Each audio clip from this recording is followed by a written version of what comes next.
femmes, ne laissez pas le diable vous aveugler. Être populaire et faire partie de ceci et cela. Restez avec Christ, car l'heure est proche. De grandes destructions attendent ce pays, pire qu'à Sodome et Gomorrhe. Sodome et Gomorrhe, ce n'est rien à côté de cela. Abraham a donc pris le chemin que lui avait indiqué Dieu. Et comme il se trouvait dans la partie maigre du pays, il n'y a pas du tout trouvé la prospérité.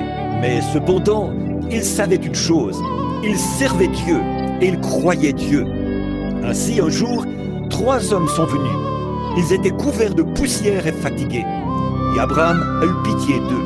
Il a dit, « Venez donc vous asseoir un moment sous le chêne. » Et pendant qu'il était là à leur parler, il a reconnu par leur façon de parler qu'ils n'étaient pas des hommes ordinaires. Ils étaient différents. Abraham est allé tuer un veau et l'a fait apprêter. Et il a demandé à Sarah de faire du pain et de se préparer à leur donner à manger. Souvenez-vous, 2 d'entre eux étaient des anges dans la chair humaine. Et l'un d'eux était Dieu lui-même. Et celui qui était Dieu tournait le dos à la tente. Et Sarah est restée dans la tente. J'aime voir une femme qui reste ainsi à sa place. Non pas toujours en train d'aller dire à son mari quoi faire chaque fois que quelqu'un se présente. Au contraire, elle est restée dans la tente, probablement occupée à faire la vaisselle ou à autre chose. Et celui qui était Dieu regardait constamment du côté de Sodome. Et il leur a dit ce qu'il allait faire. Et 2 anges sont allés là-bas prêcher l'évangile. Mais l'un d'eux est resté en arrière.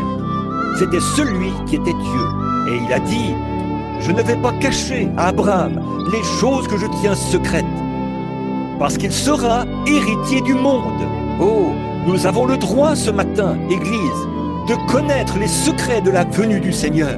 Car heureux ceux qui procurent la paix, ils seront appelés fils de Dieu.